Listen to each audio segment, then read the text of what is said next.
O Pode Ser Humano tá começando hoje. Olha só, tá vendo alguma coisa diferente? Tá notando alguma coisa diferente?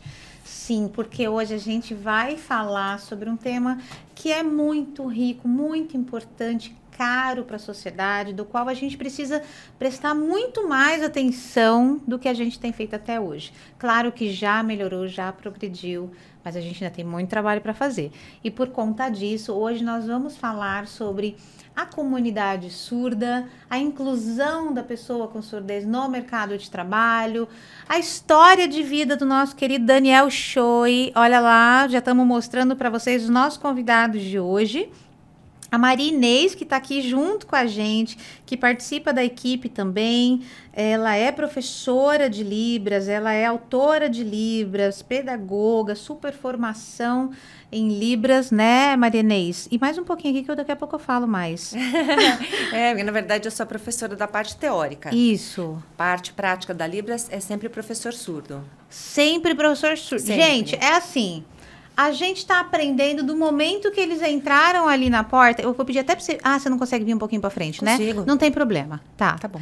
Porque, gente, a gente está descobrindo que a gente não sabe nada, tá? Aqui do podcast.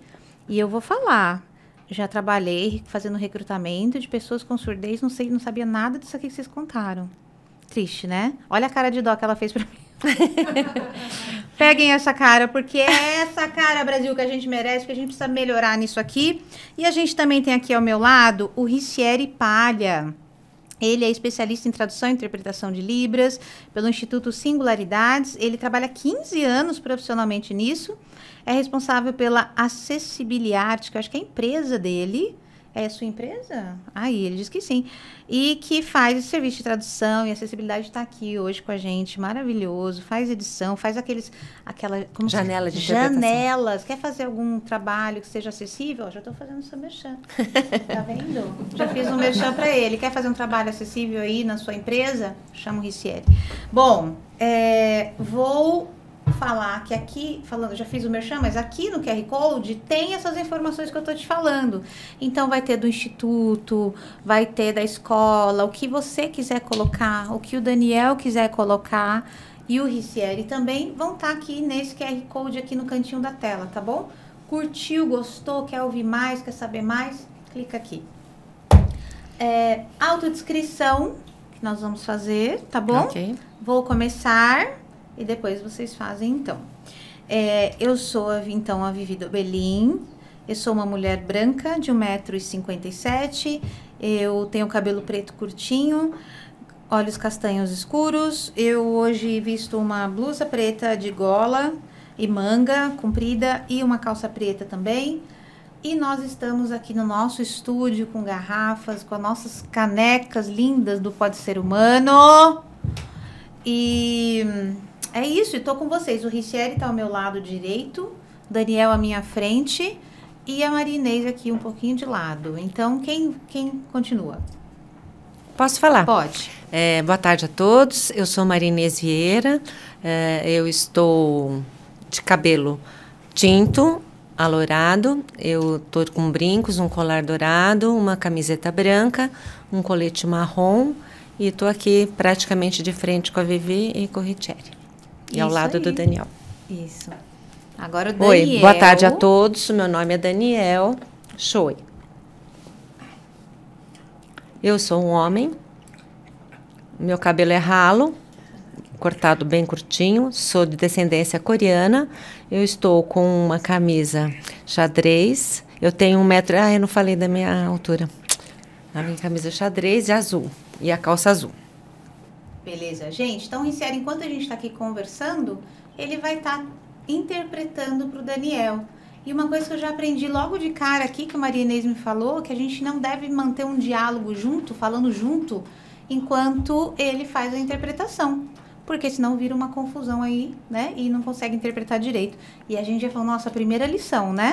Isso devia a gente levar pra vida. Tanto os ouvintes como as pessoas surdas, né? Verdade. A gente esperar as pessoas terminarem de falar, né, gente? Primeiro tapa, aquele tapa de qualidade que a gente toma, mas que tá valendo a pena.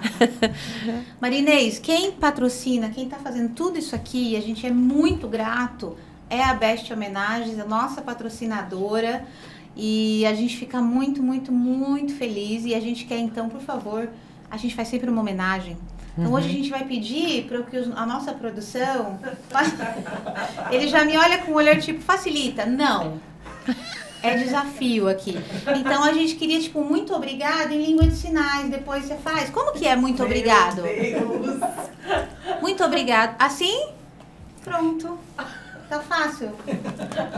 Obrigada, Best Homenagens e Projeto Humanize por esse lugar maravilhoso que é o nosso Pode Ser Humano. Falei tudo, chefia? Então, gente, falei aqui um pouquinho do Ricieri, agora eu vou falar aqui um pouquinho do Daniel. Ele atua como técnico de Libras na equipe de acessibilidade em Libras da DERDIC, da PUC São Paulo. Ele é gestor lá, ele é professor de Libras no nível básico, intermediário e avançado. Ele é coautor do livro Libras, Conhecimento Além dos Sinais, porque sim, gente, é além dos sinais. Possui 2 graduações, licenciatura em Letras, Letras Libras, né? Isso.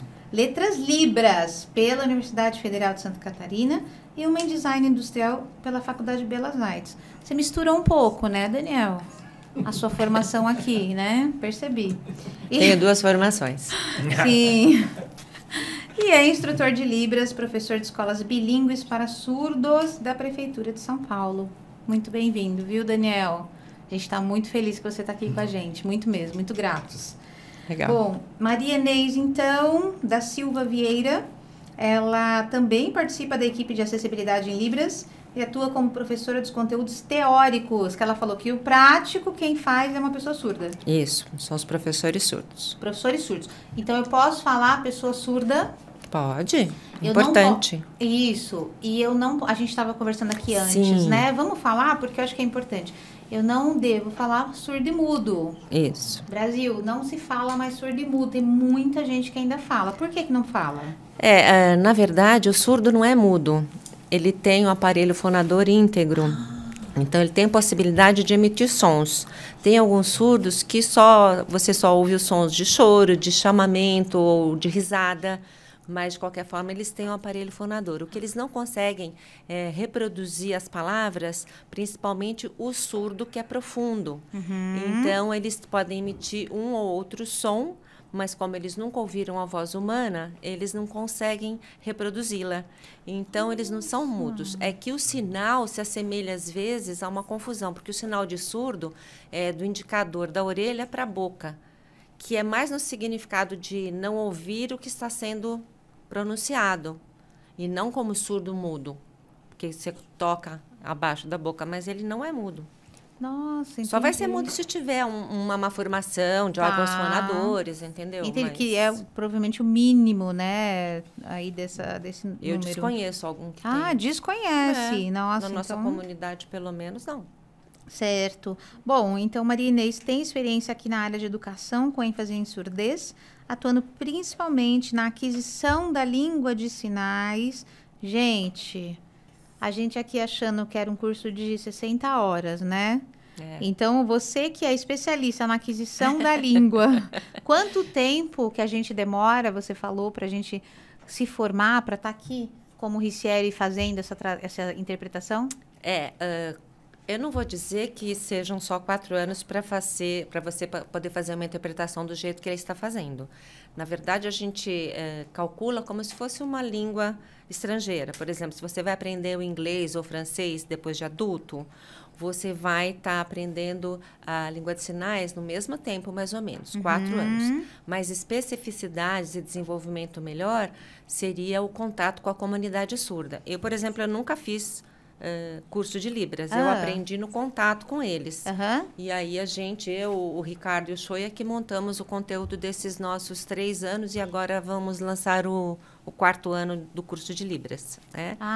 Então o curso de Libras da PUC são vocês que fazem? Somos nós. E aquele online, são vocês também? Tem um online do PUC Rio Grande do Sul. Não, esse é da outra PUC. Outra PUC. O nosso a gente tem um EAD que a gente faz, mas é um EAD introdutório só. Tá. Mas então curso de Libras precisa ser presencial?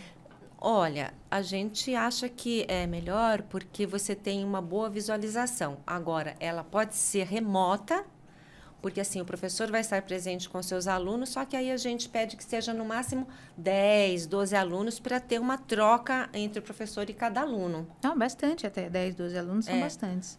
Entendi. Ele quer complementar, o Daniel Por vai favor, complementar. pode complementar. Que a nossa experiência, né, a respeito do IAD e aulas presenciais e aulas remotas, a gente tem, assim, muitas pessoas na tela e aí o foco é diferente.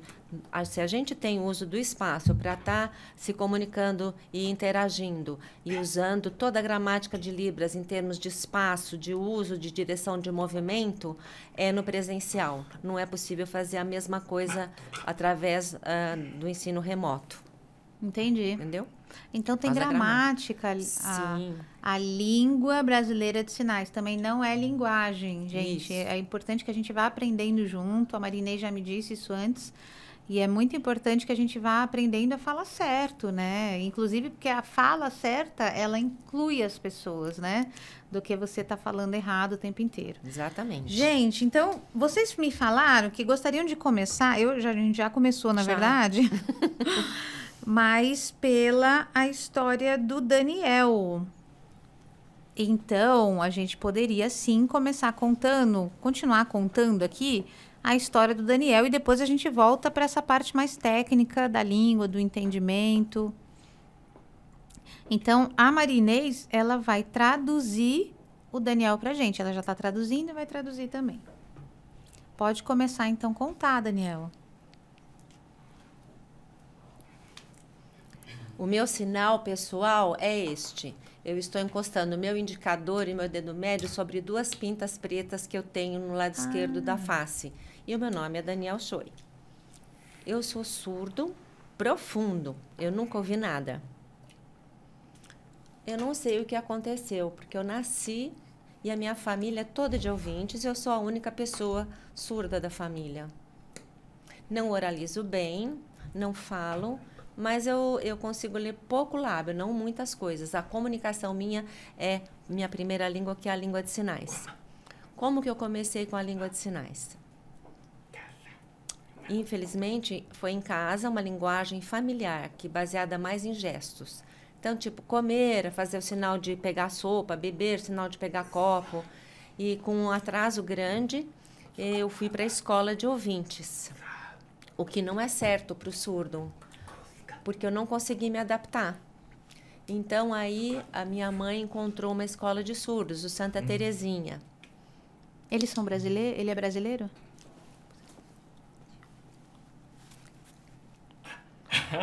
É. Sim, sempre nasceu aqui. A minha família é coreana. Uhum. Meu pai e minha mãe vieram para o Brasil em 1900 e... não vi. Em 71. E aí, chegando aqui, a minha família coreana não conseguia se adaptar 100% com o país. Então, tinha uma dificuldade, que era a maior barreira, né? Que era a língua.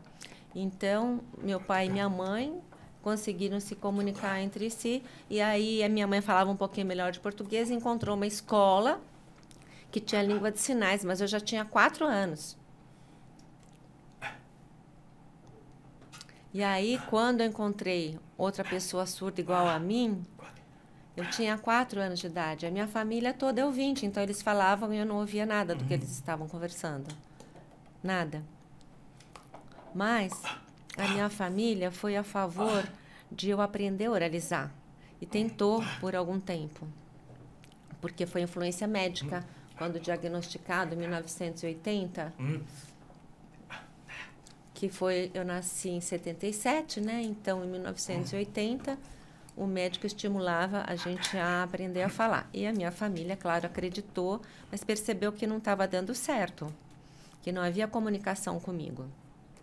Então, encontraram o Santa Terezinha e me colocaram lá. E foi lá que eu tive uma maior comunicação. E aí fui me desenvolvendo e aprendendo os sinais próprios da Libras. E aí eu estudava com um grupo Mas na escola do Santa Terezinha, que era só de surdos, os surdos tinham uma formação mais atrasada. E eu mais um amigo e um outro amigo, que percebemos, né, que a gente estava mais adiantado. A escola percebeu que a gente estava mais adiantado, e como Santa Terezinha tinha ao seu lado uma escola de ouvintes que era parceira, então eles escolheram os melhores alunos surdos para irem para a inclusão com os alunos ouvintes. Então eu fui na primeira série, eu estava com 11 anos, e aí eles me transferiram para estudar junto com os ouvintes. Aí todo mundo, 11 anos, primeira série tem que ter 6, 7 anos. E a gente tinha 11 anos, né? Então, porque na escola de surdos, naquela época, como era oralismo, a gente tinha 2 anos para fazer a primeira série, 2 anos para fazer a segunda. Então, havia um grande atraso na aprendizagem. E aí, na inclusão, a gente foi com os ouvintes que faziam 1 ano por série. E aí, quando a gente entrou, foi muito difícil, a gente teve muitas barreiras, não tinha intérprete, o professor não sabia Libras. Então, quando eu entrei na primeira série, em 88, tinha uma grande quantidade de alunos ouvintes e só eu e mais um amigo surdo. E aí a gente não aprendia nada do que estava sendo ensinado na oralidade. O professor até que tentava estimular, mas faltava conhecimento, informação da parte dele. Ele pensava que era possível, por exemplo, eu fazer uma leitura labial de toda a aula. Impossível, não tem como. Ele pensava que a gente tinha uma preguiça, que tinha má vontade, que não conseguia fazer a leitura por conta disso. Mas aí eles acabavam dando algumas vantagens para a gente. Então, quando eles, por exemplo, ditavam, ele falava a palavra, eu não entendia nada, não conseguia responder o ditado. Todo mundo que era ouvinte respondia. Então ele se adaptou. Ele escrevia rapidinho a palavra e apagava. Então ficava na memória visual e eu escrevia. Foi um jeito de adaptar para a gente. Agradeci muito esse esforço dele, por estimular a gente. Aí, matemática, português, tinha todas as disciplinas, mas eu não conseguia compreender. O que eu fazia? De manhã, eu não conseguia entender nada, mas eu ia à tarde participar do reforço particular, que a minha mãe pagava, aí tinha um professor que ele ensinava matemática e ensinou todas as contas de somar, de dividir, e aí ele dava o caderno e mandava eu ler, entender o que era mais e o que era menos. E aí eu fui aprendendo. Então, de manhã, eu não aprendia nada. Tinha bastante surdos, mais ou menos 15 surdos junto comigo. Nossa! Eu na primeira série, 2 alunos da segunda, outros da terceira, quinta, e todos juntos tendo esse reforço numa mesma sala. E tinham em torno de 3 a 4 professores. Mas os professores sabiam Libras, então isso fez com que a gente conseguisse aprender e se desenvolver. Aí eu comecei a me adaptar tranquilamente, e aí fui até o 9º ano assim, frequentando as 2 turmas. Aí eu fiz no ensino médio o primeiro colegial, eu voltei para a escola de surdos, que eu queria, né, estava com saudade de Libras, voltar para o meu mundo de surdos. E aí então eu tentei, mas eu vi que era um colegial muito fraco comparado à escola de ouvintes. E aí a gente estava na prefeitura, que era uma escola que tinha para primeiro colegial, e aí parecia o conteúdo que eu tinha tido na 7ª série. Então eu não quis. Fiz só 1 ano e saí da escola do colegial de surdos. Aí eu voltei, então, para a escola de ouvintes, que era de inclusão. Que aí eu comecei a fazer o colegial técnico, publicidade e propaganda. No Radial, que era uma escola que acolhia os surdos. Santo Amaro. De Santo Amaro. Tinha muitas unidades e tinha muitos surdos. E tinha classes, tinha surdos em várias classes. Na hora do café a gente se juntava todos, era muito gostoso, ficava batendo papo. Acabando, a gente ia em turma para casa, todos surdos juntos. Acabando, me formei, aí fui fazer faculdade de Belas Artes, desenho industrial, e aí continuei a minha vida. Mas a primeira coisa que eu fiz na faculdade foi solicitar um intérprete, porque até então eu não tinha tido, porque nós conseguimos a lei de acessibilidade 10.098. Aí eu comecei, então, a pagar particular, porque a faculdade não liberou. Aí, quando a lei, que a gente se informou da lei, aí a gente, então, lutou e fez a solicitação. Inicialmente, a faculdade não queria pagar. Queria que a gente pagasse do bolso, continuasse pagando. Mas aí nós ganhamos na justiça o processo. E aí, então, a gente teve intérprete. Aí foi ótimo. Fui até me formar. E ele é um excelente desenhista, viu? Só complementando. Ele até fez um livro que é só com desenho de Libras. Esse outro livro nosso, Libras, um conhecimento além dos sinais, também ele que fez os desenhos todos. Ele é excelente desenhista. Nossa, muito bom. Bom, o que eu consegui entender, né, assim, tirar, né, disso tudo que você contou, foi que, na verdade, a gente tem que dar a ferramenta correta para a necessidade das pessoas. Então, quando ele me conta do ensino fundamental, da primeira série, da segunda série, hoje a gente vê que a gente tem por volta de 10 milhões de pessoas com algum tipo de surdez no Brasil, né? Então, dá 5% da população, é um número expressivo, eu entendo que é um número expressivo isso. Então, 5% da população, da qual as pessoas têm que entrar ainda com processo para conseguir um intérprete na escola. É assim que funciona? Ainda hoje? Não. A época que o Daniel está contando foi uma época que era beirando 1997, 98, saiu a lei. Então, aí nessa época, através da FENES, que é a Federação de Surdos, a gente conseguiu ajudá-los a fazer o processo para conseguir. Atualmente, é um direito adquirido, mas você precisa ainda insistir. Uhum. Tem locais que ainda falam que assim, a mãe é que tem que bancar o intérprete numa escola particular. Então, não é. Não é, é lei. Se você chega numa escola particular hoje, você faz a matrícula, você tem direito, seu filho tem surdez, sua filha tem surdez, você tem o direito ao intérprete. Sim, porque além dessas leis que a gente foi conquistando ao longo dos anos 90 e 2000, a gente teve a Lei Brasileira da Inclusão, né, que garante que a acessibilidade da criança surda é numa educação de abordagem bilíngue. Então, ela tem que ter esse ensino ofertado e tem o direito a ter um tradutor e intérprete em sala de aula. Tá. Porque não é só a questão dele acessar o conhecimento, que isso é o mais importante, como você falou, que o Daniel não conseguia, na sala de aula, entender uma aula de português, por exemplo, porque além de ser falada, ela segue um ritmo que é baseado na linearidade do português. Então, é P mais A, pá, aí pá, pé, pi. Para o surdo, é como se a gente pensasse a gente aprendendo uma segunda língua de adulto. Então, você tem um conhecimento metalinguístico do português e você vai aprender o inglês. Aí você começa a refletir. Então, significa que no inglês eu uso o adjetivo antes do substantivo. Não é uma coisa nomeada assim, mas você começa a perceber, é amarelo o carro, né? E é assim que o surdo também vai chegar a aprender o português, no contraste das duas línguas. Ele não tem como acessar o português, como o Daniel falou, fazendo leitura labial. Porque o parâmetro dele é visual. E como você falou, as gramáticas são diferentes.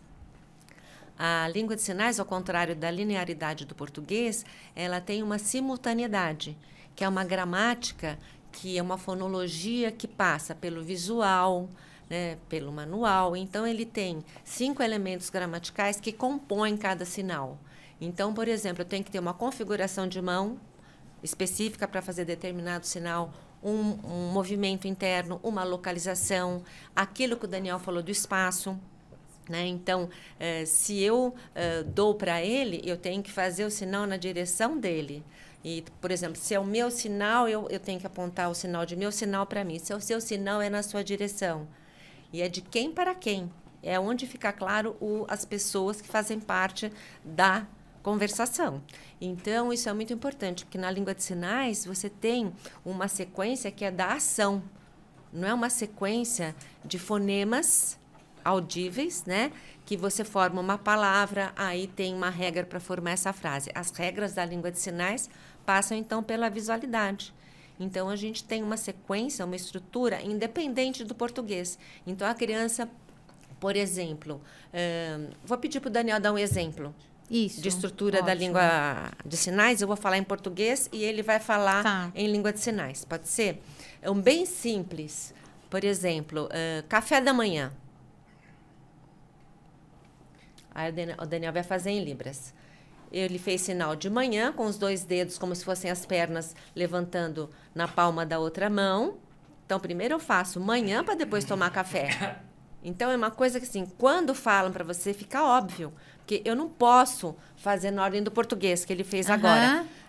Por exemplo, eu tomo café, levo a xícara à boca, que é o sinal de café. E depois eu levanto. Como? Você toma o café deitado? Tem um outro sentido, não sei como... É o do visual, é a sequência da ação. É a sequência da ação. Primeiro você não levanta para depois tomar o café? Sim. Então, aí eu faço exatamente isso. Então, eu levanto primeiro manhã, café.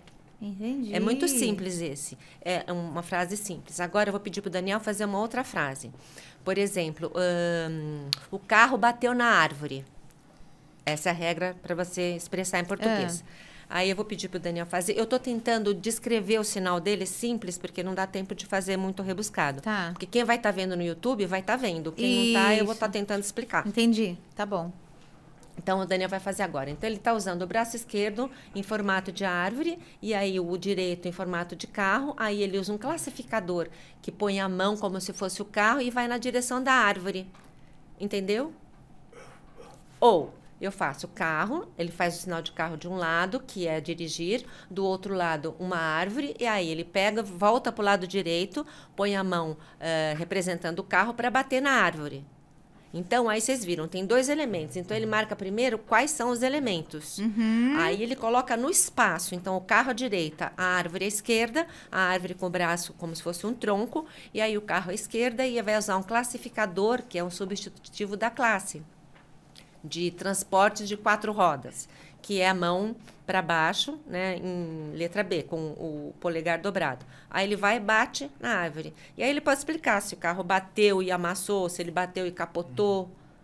Entendi. Entendeu? É a ação, é a sequência da ação. A sequência da ação. Agora, a gente, então, tem uma lei que diz que as pessoas surdas têm que ter o ensino bilíngue. Isso. Português e Libras. Isso. No entanto, as professoras das escolas não estão capacitadas para isso. Às vezes estão fazendo esse curso de 60 horas que eu te falei. É um curso curto, muitas vezes, e estão...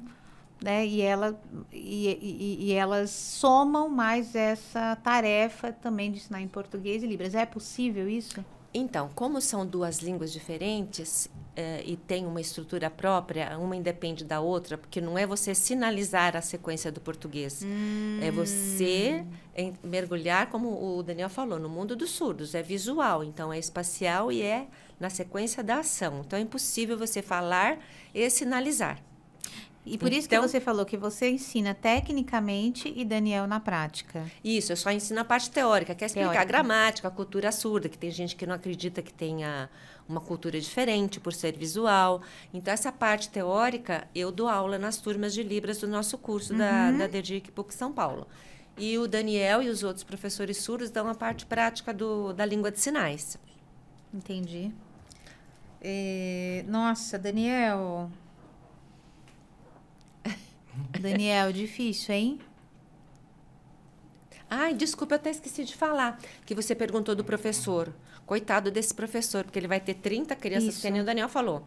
Classe cheia de ouvintes e 1 ou 2 surdos. Porque também eles não põem mais que isso na sala. Isso. Então, o professor não tem condição de fazer as 2 línguas ao mesmo tempo. Não tem condições. Não. O ideal seria que tivesse um professor ouvinte e um professor surdo, os 2 dando a mesma disciplina. Tá. Ou então, um intérprete interpretando tudo o que o professor ouvinte está falando. Tá. Só que, para isso, essa criança que está incluída, ela precisaria já ter adquirido a língua de sinais.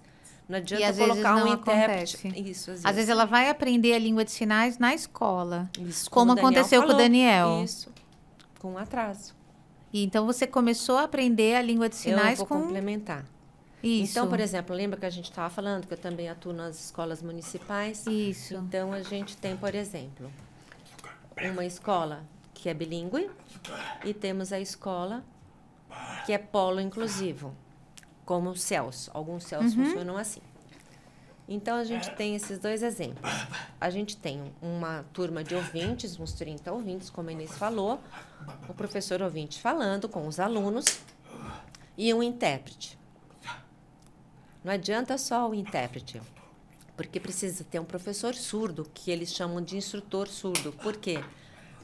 ele não vai entender o que de uma língua que ele não entende. Então, a gente tem a identidade igual, então a gente vai explicar visualmente como é que é aquilo que o professor está explicando. É diferente. Depois a gente também tem um atendimento com essa criança. A escola bilíngue são todos surdos. Então a gente tem um professor que às vezes pode ser ouvinte que não faz muito bem Libras, alguns que faltam ainda, outros fazem bem, mas então a gente vai ter, por exemplo, alguns mal entendidos, não vai entender tão bem, às vezes tem um entendimento errado. E temos também os professores surdos que atuam direto na escola de bilíngue, e aí às vezes ele também não é muito bom, mas aí o professor surdo tendo a explicação do que é para ser dito, o professor surdo vai lá e explica direitinho, e aí há um entendimento claro. Aí o professor surdo vai confirmar, você entendeu o que esse professor ouvinte falou para você? Não entendi. Aí eu vou lá e faço como eu fiz para vocês aqui. A mão esquerda em árvore, a mão direita em carro e batendo o carro na árvore. Então, o professor, é muito importante o professor surdo de apoio para o professor ouvinte, porque é ele que vai dar esse esclarecimento e acesso ao conhecimento. Entendi. E você me falou agora da cultura surda. O que é essa cultura surda? A gente lutou o Daniel também muito depois também. Pode complementar. O Daniel vai complementar com os exemplos. Porque a gente, durante muito tempo, a gente teve que lutar muito para ter o reconhecimento de que existia uma cultura surda. Porque os grandes teóricos e autores falavam, come a mesma comida, torce para o mesmo time, vive no mesmo país. Só que, assim, o surdo está visualmente no mundo. Então, é muito diferente você estar visualmente. Você vai vestir a mesma roupa, vai comer a mesma comida, sim, os times são os mesmos. Só que o estar no mundo de forma auditiva e de forma visual é muito diferente. Eu lembro quando eu fui trabalhar na FENES, em 1900 e nada, aí a gente ia fazer uma festa surpresa para um professor surdo, que na época era instrutor. E aí ficou um lá fora para avisar para a gente quando ele fosse entrar. Eu paguei um amigo, foi assim que eu fui aprendendo e aí a gente até escreveu nesse livro. Aí eu falei assim, gente, apaga a luz que ele chegou.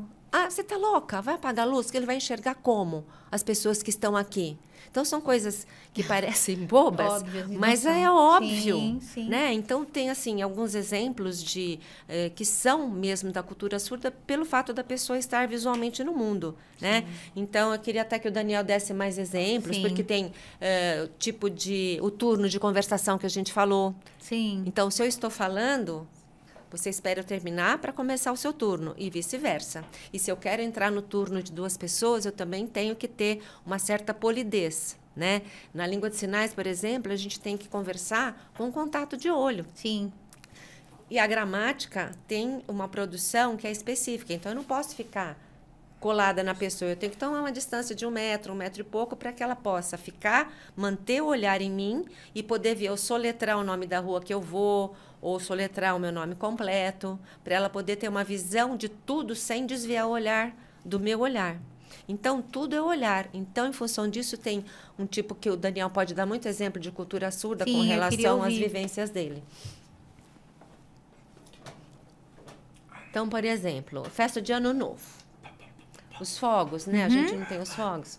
Os ouvintes brindam batendo os copos. Isso. Que o barulho é que dá o prazer do brinde. E o surdo? Ele não vai bater copo com copo, ele não está ouvindo, ele vai bater os artelhos das duas mãos, da sua mão com a mão do outro surdo, para ele sentir, entendeu? Então, brinda batendo as mãos, os dorsos das mãos. Também, por exemplo, numa festa. A gente está lá no Ano Novo, mesa, então tem uma flor enorme entre eu e você. Surdo não tem condição de conversar com aquilo, ele prefere sem nada, porque atrapalha. O certo é assim, a gente ter uma mesa, né, que pode ser circular ou quadrada, tanto faz, não tem problema, mas onde eles possam estar sentados de frente e se olhando. Namoro é assim, é de frente, não senta de lado, né? Cansa, sabe? Cansa verdade. muito. O toque, é importante você estar tocando, ao mesmo tempo você pode estar falando, se olhando, sem perder o contato de olho nem o carinho. As perninhas também podem ficar se tocando. Então, assim, é uma coisa do visual, que é o prazer, entendeu? Que nem a gente faz muitos vídeos da cultura surda. Então, esses dias até deu uma polêmica que o Daniel e os meninos fizeram o de Bom Apetite. Porque quando você vai comer, a gente fala, é bom apetite antes de começar a comer. Aí o surdo vai fazer de um jeito visual. Aí o Daniel pode dar o exemplo. Então, por exemplo, vai bater na mesa. Ele bateu na mesa porque normalmente você tá, né? Com apoiado o punho na mesa, então você vai sentir a vibração. É. Bom apetite. Isso é bom apetite. Nossa. Realmente é um outro mundo, né? É. Também, por exemplo, tem uma cultura de ouvintes que às vezes a gente tem uma certa dificuldade que acaba atrapalhando algumas coisas. Por exemplo, ela é ouvinte, vamos supor. Família dela é ouvinte, toda a família é ouvinte. Então, não há convivência com o surdo. Então, vai lá, um surdo chega e toca na perna dela. É natural para a comunidade surda. Aí a pessoa já pensa mal. Ai, assédio sexual? Não, eu tô chamando. É natural. Às vezes no metrô também, né? Que eu já tive junto com eles. Aí, então, por exemplo, tá no metrô, aí você quer sair, a pessoa tá na frente, então você toca a pessoa, né? A pessoa já logo assusta, né? E fica olhando brava para você.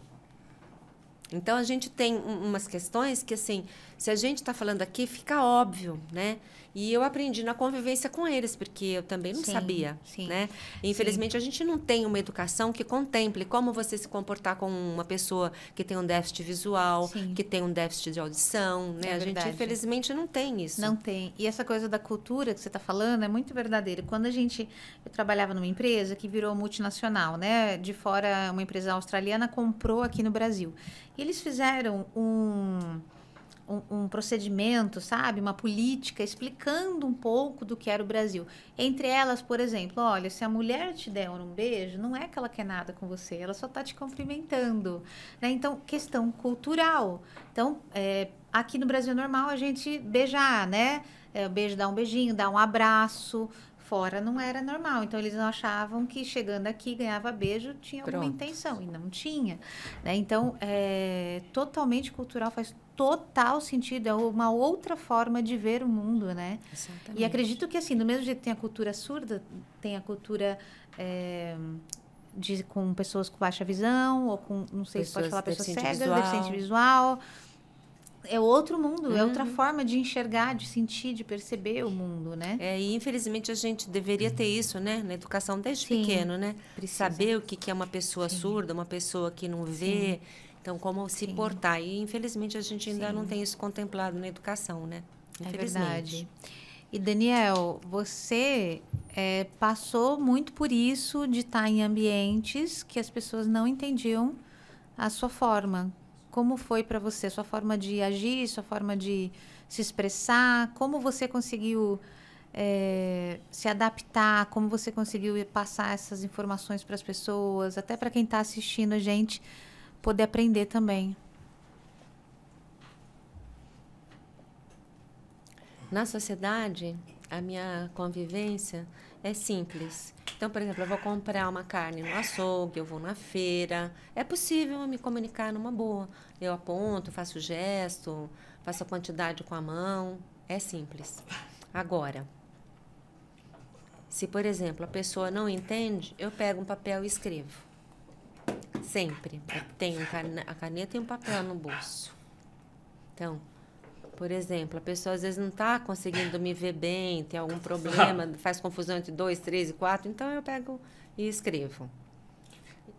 Mas o que eu percebo que não é preconceito que a pessoa tenha, é falta de informação, porque ela não sabe como lidar, como ter o contato com uma pessoa que é diferente. Então fica perdida, é mais do que isso, não é preconceito, é falta de informação mesmo. Então, por exemplo, nesses contatos simples, eu me viro e às vezes precisa de escrever, eu escrevo, uso um gesto e tal. Por exemplo, abertura de conta corrente no banco. Ir ao médico, por exemplo, comprar um carro. Esse tipo de informação já é mais denso. Eu tenho que ficar escrevendo, fazendo todas as perguntas e pedindo explicação por escrito. Numa época atrás, um tempo atrás, eu tinha muitas barreiras, que era mais difícil, né? Então, agora a gente tem o ICOM, que é um aplicativo de tradutor e intérprete. O que ele faz? Então, eu tenho meu celular, eu baixo o aplicativo, aí eu posso ir no banco, posso ir no médico, aciono o ICOM, tem uma fila de espera, e aí, na hora que ele estiver disponível, ele me chama, e aí, então, eu aviso ao banco que a gente já está com o intérprete, e aí, então, o banco já sabe, já tem informação desse tipo de coisa, e então, pelo WhatsApp, pela câmera, a gente faz, desculpa, pelo ICOM, a gente faz, então, essa intermediação. Eu escrevo bem português, mas muitos surdos não chegam a aprender bem o português, infelizmente, maioria. Porque acaba que não aprende, né? A família, então ele vive muito mais na família, com ouvintes, e depende muito, às vezes, de interpretação, porque não tem o português. Hoje em dia, a gente já tem uma liberdade maior com essa questão do ICOM. Essa questão do português que o Daniel fala, desculpa, pode falar? Não, eu queria depois perguntar mais do ICOM, mas pode falar primeiro. Ah, pode falar, Eu para quero explicar mais do ICOM. Então, o ICOM, o sinal é este, olha, é uma mão em O e a outra cobrindo a mão e puxando para o lado. Então, por exemplo, eu vou no médico e aí vai ter uma dificuldade de comunicação por causa da língua de sinais, e no médico é importante, né? Então, eu aciono o ICOM, que é o aplicativo que eu baixo no meu celular, e tem uma fila. Aí você espera, vai chamando o próximo. Então, às vezes, você dá sorte porque é o primeiro da fila. Então, Nossa. aí a pessoa está lá com um fone para te ouvir, né? Se você for a pessoa que está me atendendo. Aí, então, ele, às vezes, o médico assusta. Nossa, tem um espião aqui na sala porque está falando no celular. Aí eu explico, olha, viro para ele e o intérprete explica, olha, eu sou intérprete e tal. Ah, ok, então tudo bem. Aí, então, eu posso começar? Aí começa. Então, eu faço sinais, o intérprete faz a minha voz para o médico e do médico ele passa em libras para mim. Então, eu posso ir urologista, cardiologista, todo tipo de médico, sozinho. Não preciso depender de mais ninguém para interpretar. Maravilhoso. E tem que pagar esse aplicativo? Eles pagam? É grátis. E é um tradutor, é um intérprete ao vivo, é isso? Sim, ao vivo, ele está lá presente. A imagem dele vem para mim com libras e a voz dele chega para o médico ou para quem estiver me atendendo. Nossa, que incrível! É. A tecnologia, então, já ajudando. Porque imagina Muito. o que era 20 anos antes, ir ao mercado, ir ao médico, comprar um carro, abrir uma conta no banco. Então, e era uma coisa, como o Daniel falou, era muito dependente de uma mãe, de um irmão, Sim. né? Então, assim, eu entrei na área em 78. Então, eu lembro que, às vezes, era de madrugada a ligação de delegacia, de Porto Seguro, dessas seguradoras, porque acidente com surdo, e não estava conseguindo se comunicar, e eles davam um jeito de dar o meu contato, ou de algum outro intérprete, na época, que eram muito poucos, né? Porque era assim, eles não tinham um intérprete. Também não quer chamar a família numa hora dessas, né? Sim. Que é complicado. Sim, Está ainda- preso ou está num Ainda mais que acidente tinha de bebido, trânsito. né? É. Tomado uma. Né, Daniel? Não, o Daniel nunca. Tem que defender. Eu já vi que ela ama esse Mas Daniel, surdo não é cuidada. gente. A gente está 25 anos juntos já, É. trabalhando juntos. Que legal. Daniel, como é não se sentir pertencente a um sistema?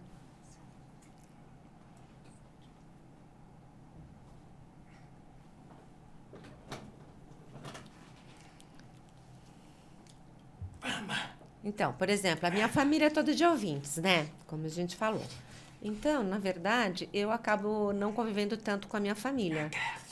Por exemplo, a igreja é coreana. Minha família vai toda hora na igreja. Todo mundo é coreano, todo mundo é ouvinte. Aí a minha mãe me levava toda vez. Todos os domingos eu ia com ela. Mas eu não entendia nada do que estava acontecendo, não tinha comunicação nenhuma. Então, eu abandonei. Eu me afastei e não ia mais com a minha mãe na igreja. Aí eu deixei para lá essa coisa de tanto qualquer religião, não fui ia encontrar minha comunidade surda, jogava futebol, íamos para shopping, passeávamos. Então eles eram muito bons comigo, não tinham preconceito nenhum. O problema é que eu não tinha comunicação, não entendia nada do que estava acontecendo. Eu ficava isolado. Eu tentava perguntar o que ele falou. Aí vinha assim, em 2, 3 palavras, um resumo de um sermão de 1 hora, por exemplo. Então, eu acabei me afastando mesmo. Não conseguia participar. Queria explicar, mas também não tinha instrumento para explicar. Na época eu não sabia escrever ainda. Então, para mim, o maior prazer era a minha língua, que é a língua de sinais, e acabei me afastando um pouco mesmo da minha família. Minha convivência era com a comunidade surda. Ele jogava muito bem. Ele era campeão nas Paralimpíadas. A gente tem os deficientes em geral. E de surdos a gente tinha que fazer uma outra, porque eles não podiam participar nem de uma nem de outra. Porque para uma, eles eram normais demais para as Paralimpíadas. E para as Olimpíadas eram deficientes. Sim. Os poucos que conseguiram tiveram que se impetrar, mandado de segurança e tudo. Nossa. Mas o Daniel, nas Surdo-Olimpíadas, ele era campeão. Ele jogava handball, ele era campeão. Olha! Parabéns! A equipe de São Paulo sempre ganhava tudo, que era ele. Sim. Então, você já percebeu a questão da Paralimpíada? Como é que é o símbolo hoje? Vai ser na França. Então, tem cego, tem pessoas com problemas motores, não tem surdo. Gente, que loucura. Aí Por você quê? exclui... Aí por quê? Não é deficiente também? Eu não tenho... Mas eu sou perfeito, eu tenho meus braços, eu tenho minhas pernas, eu poderia, mas eu sou muito diferente, porque para eles eu sou perfeito. Agora, nas Olimpíadas, eu sou deficiente, então a gente faz uma... Aí vai, em vários países. Eu não me lembro agora, quando começou só de surdos, 1924, talvez, por aí, que os surdos se uniram para fundar. Então, faz muito tempo, olha, 1924. É uma Olimpíada só de surdos. Que legal, não sabia. Agora, quando você não, então, se encontrou, né, dentro da família, da igreja, você foi procurar uma outra comunidade que te aceitasse, que te abraçasse, que você pudesse conviver. Essa coisa do pertencimento é uma necessidade da gente, né, básica do ser humano. Então, a gente precisa... Identificação, né, passar pela identificação que ele encontrou na escola de surdos. E até hoje são amigos, todos eles. Olha que coisa maravilhosa, né? Eu nem sei o nome dos meus amigos lá da 8ª série. Imagina, eles são amigos até hoje. E vocês amigos até hoje. Porque o nosso mundo é muito pequeno, ele está te explicando. Então, a gente... Nós estamos juntos há 25 anos trabalhando e sendo amigos. Imagina, tenho amigos de 30, 40 anos já. Olha só, que coisa maravilhosa. 40 Agora anos já. O Cristiano mudou para os Estados Unidos, ele está falando. A gente estava falando do aplicativo... Como é que chama mesmo? Do ICOM? ICOM. Mas tem também o implante coclear, que é não sei se é uma tecnologia nova, se já tinha no passado, foi melhorada, mas agora tem essa possibilidade também. Eu não sei para quais pessoas são. Se vocês puderem contar para a gente. Então, o implante coclear, ele começou numa tentativa já na década de 90. Muito rudimentar. É um eletrodo que você precisa colocar dentro da cóclea, que é normalmente aonde são mortas as células da audição, né? Então, se você coloca, o pouco de célula viva que tem, ela vai exterminar. Sem estimular. Não, o que está vivo, se enfiar o eletrodo, acabou. Porque o eletrodo vai dar estímulos na cóclea. Tá. Então, era muito rudimentar. Antigamente, tinha poucos canais. Ao longo dos anos, ela foi se tornando mais uma tecnologia mais avançada. Hoje em dia tem muitos canais, né? Só que, como você falou, ele não é indicado para todo tipo de pessoa, nem para todas as faixas etárias. O ideal é que seja, nasceu, descobriu que é surdo. Se os pais têm a opção para fazer o implante, que é oferecido, né? Hoje em dia, graças a Deus... É política pública. É política pública. Hoje em dia, graças a Deus, não tem mais essa coisa de antes.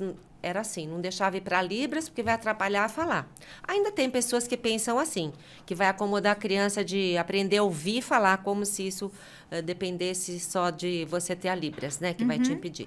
Então, hoje em dia, a gente tem um implante coclear que é indicado para a criança assim que nasce, né? Mas tem que ter certas condições. Porque, por exemplo, o SUS, ele dá cirurgia...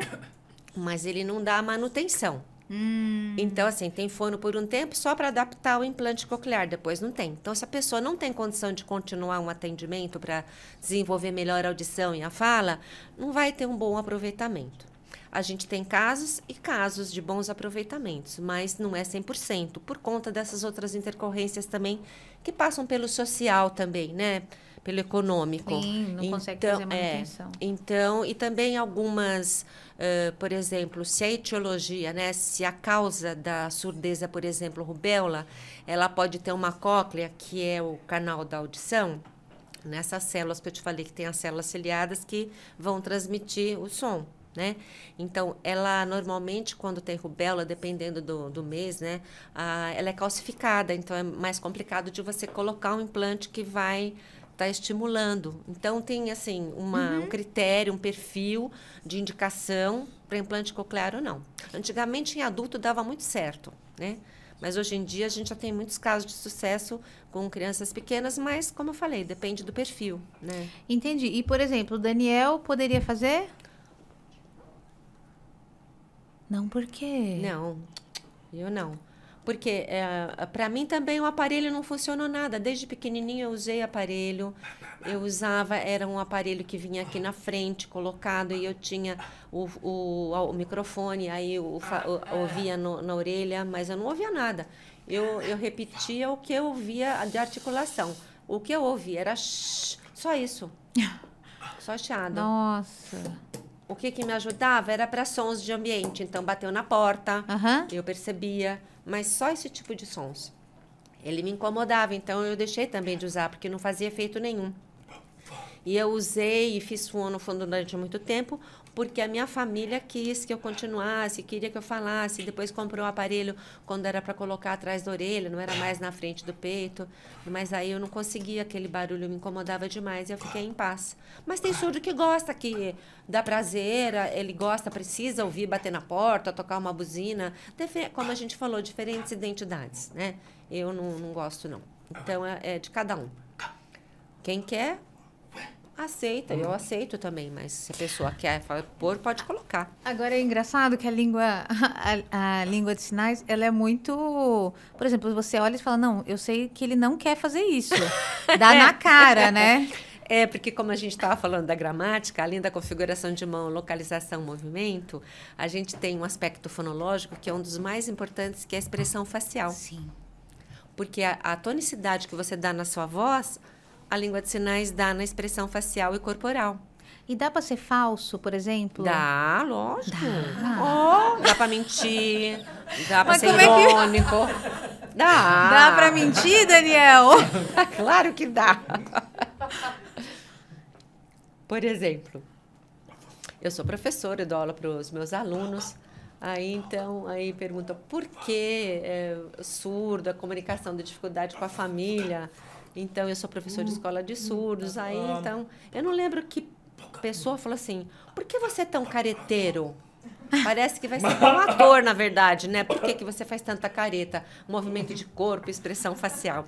Porque é o que pode até, se a gente tem uma unidade mínima no português, a gente tem na língua de sinais a única unidade mínima que se fala sozinha é a expressão facial. Sim, nossa, porque eu posso concordar, eu posso discordar, eu posso mais ou menos concordar, só com a expressão facial e corporal, né? Nossa. Então, ela é uma unidade muito importante dentro da fonologia das línguas de sinais. Sim, é engraçado. Por isso que eu perguntei se dá para fingir, porque assim, é tão expressivo que você não acredita que dá para fingir aquilo. Dá para fingir. Agora, tem uma diferença. Por exemplo, nós que somos ouvintes, nem sempre percebemos que eles podem estar fingindo. A não ser assim, na convivência, que você já conhece há muito tempo como a gente, tudo bem.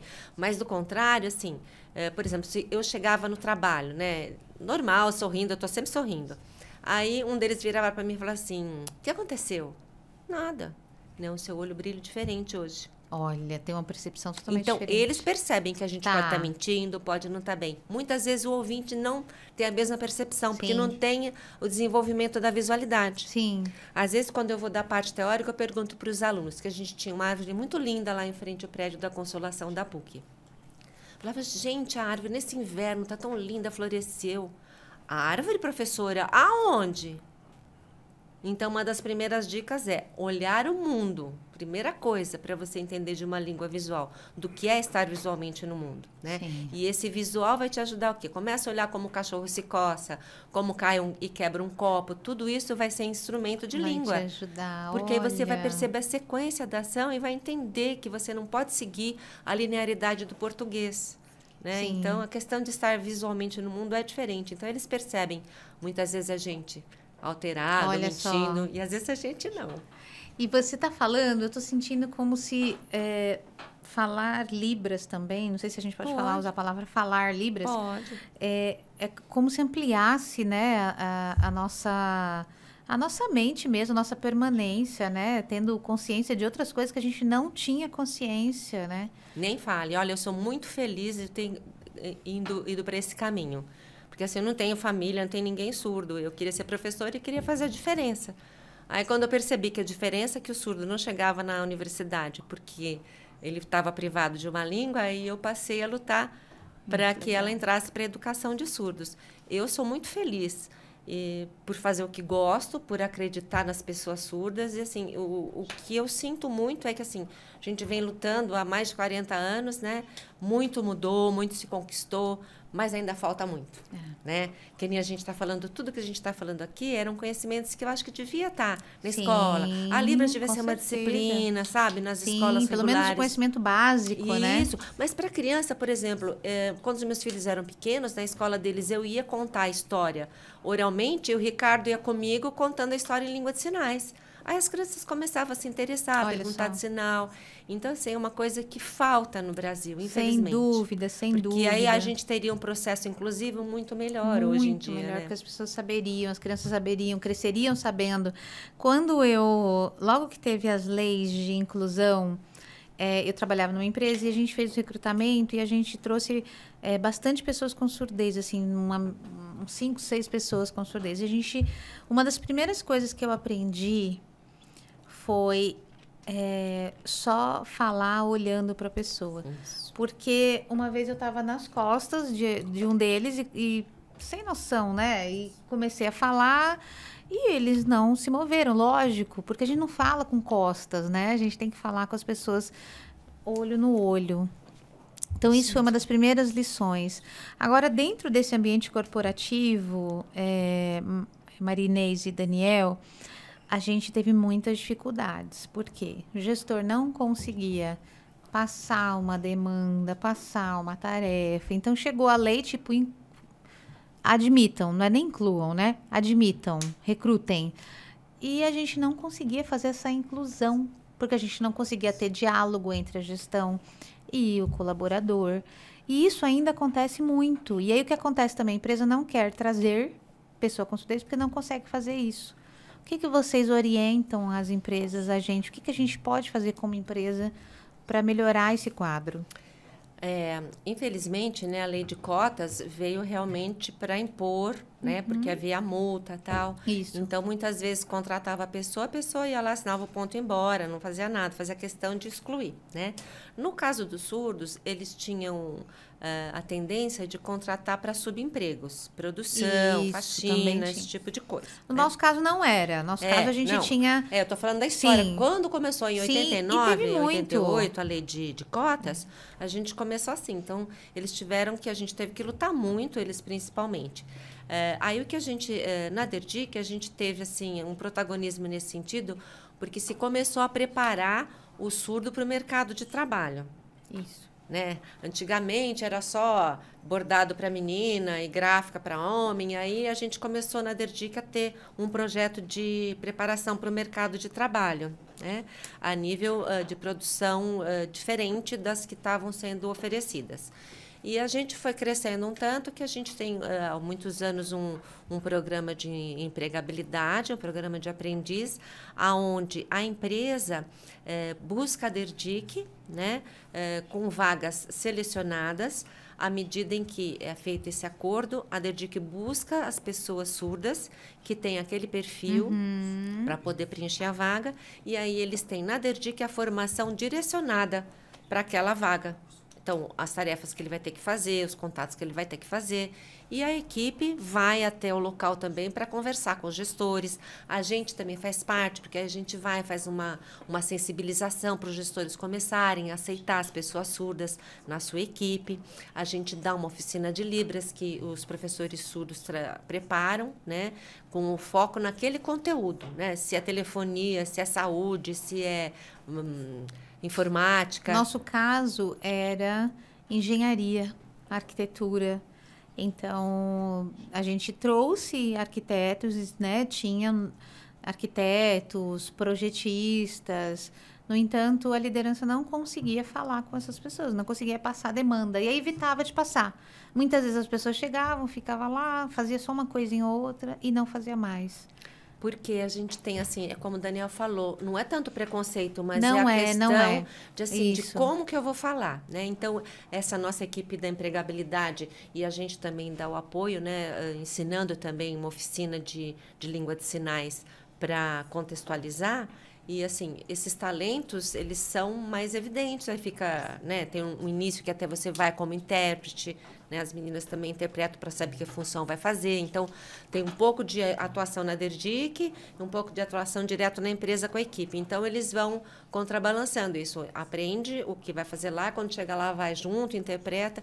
Então, há uma, digamos assim, uma movimentação com toda a equipe gestora e os colegas de trabalho que vão estar acolhendo esse surdo. Então, o acolhimento normalmente tem muito sucesso nesse sentido, quando é feito assim. Então, precisa, na verdade, de uma parceria. Não dá para a gente chegar e falar, vou contratar aqui, o Daniel vou jogar lá. Não vai funcionar mesmo. Acho que pela experiência que você contou, é o que a gente escuta também. A maioria das pessoas que faz assim nesse processo muito isolado, acaba realmente não tendo muito sucesso. Isso. Você quer complementar, Daniel? Você passou por essa... Eu tive experiência em empresa, como a Inês falou, então a gente tem o quê? Um problema de reclamação dos surdos, por exemplo, quando a gente formou o pessoal para se comunicar em TI. Ele era muito bom, o rapaz, e ele esperava uma promoção, então ele reclamava muito o quê? Ele trabalhava muito. O ouvinte novo chegava, ele trabalhava e, de repente, o ouvinte já tinha sido promovido, ele estava lá há mais tempo, numa função igual àquela, só que fazendo mais coisas, e não promoveram ele. E assim acontece ainda, infelizmente, porque é com o passar do tempo, Isso. né? Isso. Então, tem essa questão, esse lado que às vezes pode acontecer. Sim, porque como fazer, né, o seu marketing pessoal? Como fazer? Se não tem comunicação, se não consegue comunicar com esse gestor, como que faz? Então, é uma coisa que a gente estava falando, né? Como a sociedade deve muito também, né? Para essa inclusão. Porque inclusão é um processo de mão dupla, não é só o surdo. Porque o surdo, ele é capaz de te entender muito melhor do que você a ele. Porque você não tem nenhuma vivência na língua de sinais. Sim. Né? Então, o que falta, acho que vem da base mesmo, como a gente estava falando. Porque a sociedade desconhece quem é o surdo. E é claro que cada pessoa tem uma característica, uma competência diferente. Mas existem, por exemplo, por eles não escutarem, você falou da visualidade, né, que é bem mais aguçada. Então, quais são talvez as competências que são mais aguçadas nas pessoas com surdez, nas pessoas surdas, que a gente pode imaginar? Falar, puxa, para essa posição aqui, olha, é legal. O que você acha? Faz sentido? Não faz sentido? Se eu te falar, a única coisa que eu acho que o surdo não pode fazer é atender telefone. Mas agora tem WhatsApp. Porque nos outros países, já desde a década de 80, 90, a gente tem até pilotos que são surdos, né? Não de linha comercial, começou primeiro com aviões pequenos. Então, o surdo pode tudo. É que, infelizmente, né, a sociedade não conhece, né, e não investe, né? Porque ele pode tudo. Que nem o Daniel estava falando. O Daniel é uma pessoa brilhante, ele fez 2 faculdades, né? Ele escreveu o livro junto com a gente, fez o desenho de um outro, ele orienta os professores. Eu, o Ricardo e ele fizemos o conteúdo desse curso todo que a gente tem na universidade. Então, assim, a capacidade deles é como a nossa. A única coisa que vai impedir alguma coisa é se depender da audição, que aí tem que substituir pelo visual. A gente tem colegas que fizeram arquitetura, porque pelo fato do surdo ser visual, ele se dá muito bem na engenharia, na isso que eu queria arquitetura, saber, né? Porque é uma questão visual. Tudo que é visual tem esse plus ainda. Isso. Uhum. Tanto que na época do Egito... desculpa, Daniel, pode falar. Não, é lembrar do Egito, que na época do Egito eles eram bem considerados. Então, infelizmente, o que acontece? A sociedade, principalmente as empresas, mas as famílias também, veem o surdo com talentos. Mas, se você deixar o surdo, ele vai resolver, ele tem talentos. Às vezes a comunicação é que impede. Aí, então o surdo fala, eu sei. Aí o surdo vai querer fazer, o ouvinte quer fazer no lugar dele, porque pensa que o surdo não é capaz, mas Sim. ele tem talentos, ele tem conhecimento. Sim. Por exemplo, mecânico. A gente tem amigos surdos que sabem mesmo. São excelentes mecânicos. Não, imagina, você não. Vamos chamar outra pessoa. Não confia nem a própria família, nem alguém para te contratar. Não acredita no surdo.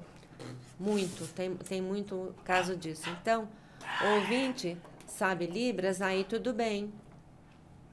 Aí, se ele não sabe, ele não vai entender esse talento, não vai reivindicar uma função melhor. Não precisa pagar para uma outra pessoa. Eu sei fazer e às vezes nem a família acredita, é verdade. Nossa. E, Daniel, tem mais alguns estigmas relacionados à pessoa com surdez?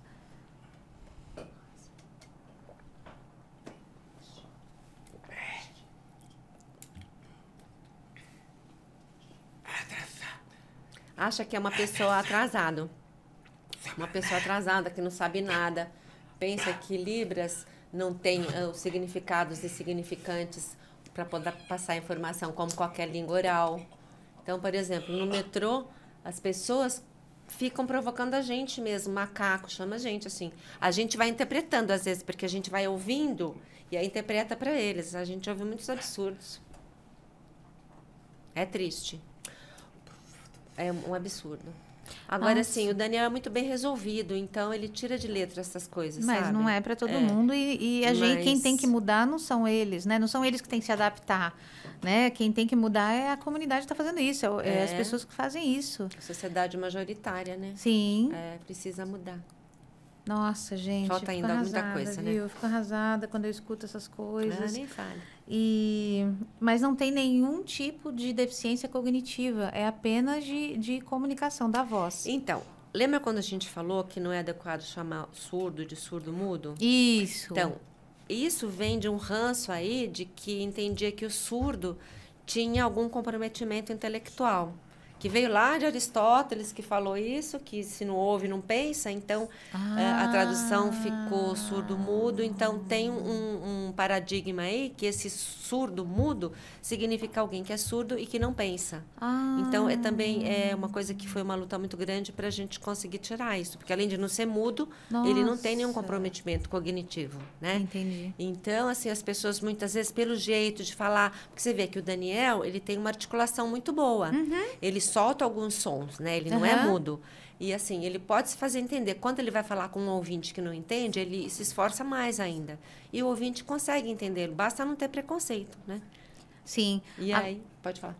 Agora, eu acho que falta esforço, então, da nossa parte para conseguir também entendê-los e incluí-los, né? E trazer para dentro das empresas e fazer esse esforço como ele faz esse esforço para ser entendido. A gente também deveria fazer esse esforço. Com certeza, é uma mão de... Como é que a gente falou? Mão dupla, né? Mão dupla. Claro, com certeza. Mão única. Nossa, gente, e assim... O que a gente já falou um pouquinho da tecnologia, a gente já falou um pouquinho, né, do como era, o que a gente pode esperar para o futuro. O que mais de tecnologia tem? Eu outro dia procurei um aplicativo, mas não, ao contrário dele, que não é ao vivo, eu vejo que a inteligência artificial ainda não resolve, né? Ela ainda não interpreta como deveria. Se você falar, ela não interpreta. Então, o Daniel pode... Conta como falar. É a experiência, Daniel.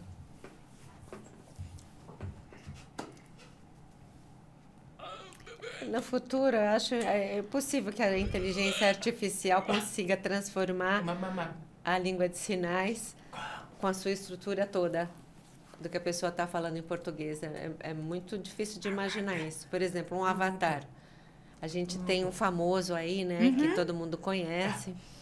Então, foi preparado, foi divulgado, ganhou muitos prêmios, foi bem reconhecido, muitos prêmios. Aí, meus alunos, quando chegam no curso, perguntam assim, você gosta? Você acha bom? Aí eu disse para ele que, olha, o desenho, ele dá um sinal isolado, por exemplo, e ainda está com o desenho errado, com a referência do corpo, do movimento. Então, tem muitas falhas, mas os ouvintes usam isso. Sim. Então, é meio difícil a gente entender que um avatar vai conseguir, porque o que a experiência que a gente tem até hoje é assim. Até hoje não tem. Não tem. Por exemplo, sabe, quando você está ensinando, aí o professor fala, não, então olha aqui, ai, por exemplo, aí ensina, aí tá certo? Não tá certo. Não é isso, não tem nada a ver. E também a estrutura, né? Também não tem a estrutura da língua de sinais, acompanha o português. Porque, na verdade, deve ser coisas individualizadas, né? Só tipo soltas, né? Isso, solta, né? Deve ser tradução de uma coisa solta. E quando é uma tradução de frases, vai um sinal atrás do outro na ordem do português, na sua grande maioria. Isso, e na verdade é uma ordem completamente diferente de acordo com Libras. Porque lembra do que o Daniel fez, do carro batendo na árvore? Você vai fazer, por exemplo, o sinal de, como se fosse no português, o carro, por exemplo, sinal de carro, bater, de dar uma batida na palma da mão na árvore, o surdo não vai entender.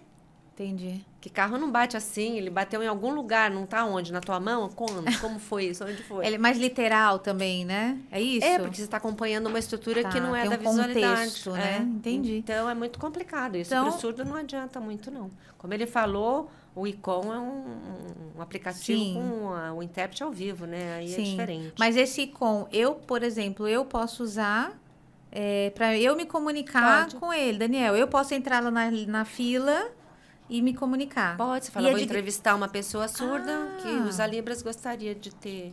Nossa, super legal. Então, nas empresas também poderia usar isso? Quero passar uma atividade tal, fica lá, de repente, passa a atividade. Como que você acha que funcionaria? Olha, eu não sei detalhes de tempo. Eu não sei como é que uma consulta é 1 hora. Agora, para passar detalhes de um afazer dentro de uma empresa, eu já não sei se é possível, não. Normalmente, deixa eu ver o que o Daniel quer complementar. Então, por exemplo, né, tem muitas regras no ICOM. Então, reunião, né, tinha um prédio, onde a gente ia fazer a assembleia do condomínio. E aí, eu chamei o ICOM, falei que era uma reunião de condomínio. Não, a gente só atende consulta. Agora, reunião, palestras, não. Entendi. Que aí é o intérprete que vai ter que estar indo, né? Sim. Aí é o salário do intérprete, também, né, gente? Não é? Mas tem uma coisa, você sabe, que eu também, pelo fato de eu aprender há muitos anos atrás a língua de sinais, eu também fui só intérprete quando eles precisam. Mas é uma profissão muito pouco valorizada. Você paga um dinheirão para o intérprete de inglês no congresso, mas para o intérprete de Libras, não. Então, quem faz é porque gosta muito do que faz. Nossa. Eu não sei se ainda é assim. Ele pode até falar. Depois ele conta quanto ele ganha pra gente. Aí a gente avalia. Acho que isso não. O que você acha, Daniel? Quer saber? Ele tá falando que o salário, Mas isso você falou muito importante. Então, intérprete de inglês... Se paga um dinheiro em dólares. Em dólares. Agora o intérprete... de Libras. Fora que as pessoas, às vezes, é a última coisa que lembra. Porque tendo surdo ou não, você tem que oferecer acessibilidade. É de lei. Então, para eventos acima de quantas pessoas? Bom, qualquer evento que você faça, qualquer reunião na empresa, tudo bem, você só faz se tiver o surdo, você traz o intérprete. Mas um evento, você vai fazer uma apresentação, uma reunião mais aberta, um evento onde tenha pelo menos 50 pessoas, já teria que ter intérprete. Pela regra, a partir de 50 pessoas já teria que ter um intérprete. Nem que for no telão, mas tem que ter. Entendi. Teatro, cinema, tudo hoje em dia tem que ter. E não é para fazer online? Por exemplo, o intérprete online, eu vou fazer uma palestra, eu jogo ele no telão, ele faz na casa dele, e aí ele vai escutando e vai fazendo, é isso? Eu fiz muito isso na época da pandemia, que dentro da universidade a gente tinha muito evento, então eu aparecia na tela, né, na janela de interpretação, interpretando tudo que as pessoas estavam lá no congresso discutindo.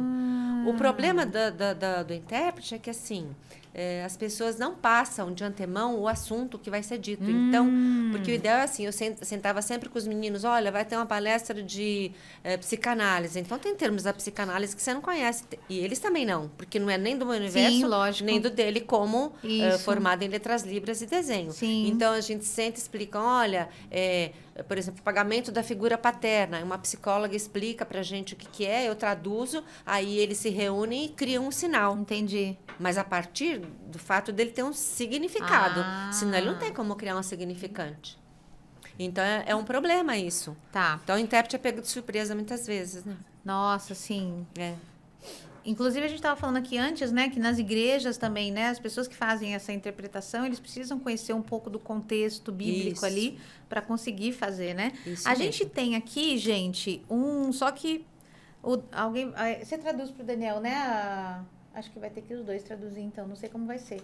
Tá vendo? É tudo coisa que a gente tem que aprender. Isso aqui é vida real. Mas é assim mesmo. A gente vai colocar aqui uma entrevista que a gente fez nas ruas perguntando sobre inclusão e tá? Então a gente quer colocar para ouvir a opinião de vocês. Vamos colocar? Kelly, eu gostaria de saber a sua opinião. Como você acha que seria trabalhar com uma pessoa surda? Nossa, para ser bem sincera, não deve ser tão fácil, não pela dificuldade da pessoa, mas pela nossa dificuldade, que não tem costume e não aprendemos em escola, não aprendemos nada a lidar com a pessoa que é diferente da gente. Então, assim, é necessário a inclusão, mas ainda, no geral, não está tão preparado assim. Eu já lidei com uma pessoa cega na escola e a gente teve dificuldade, porque às vezes você vai tentar ajudar, mas não sabe como. E aí é um pouquinho complicado, mas necessário. Parabéns. Aqui, ó, já aprendi também. Bate palma, né? Aqui, isso. Daniel, como que as pessoas podem ajudar uma pessoa surda? Ela falou, por exemplo, da pessoa cega, que ela não sabia como ajudar.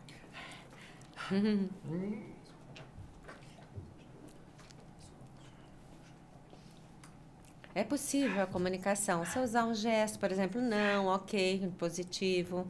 É fácil de entender. Olha, sujeira, presta atenção, olha lá. Tem dinheiro envolvido. Dá. A pessoa precisa estar aberta, né, Daniel? Por exemplo, esse sinal aqui. Carro, dinheiro, alimento. Então, o surdo consegue entender. E a pessoa consegue também. Vou te pegar. Então, é possível.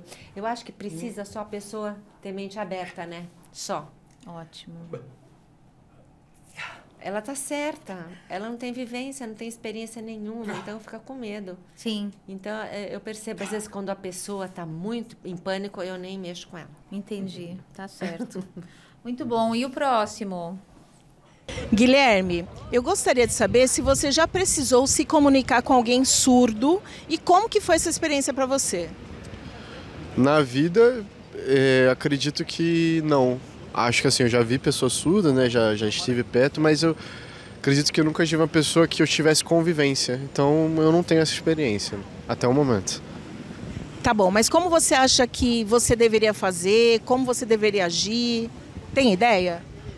A linguagem de Libras ela é muito importante, né? Inclusive é algo que devia ser mais disponibilizado. Assim, existem já plataformas que oferecem até cursos gratuitos, mas acho que isso podia ser algo mais ampliado, mais divulgado, tanto em ambientes educacionais, assim, porque acho que faz parte, né?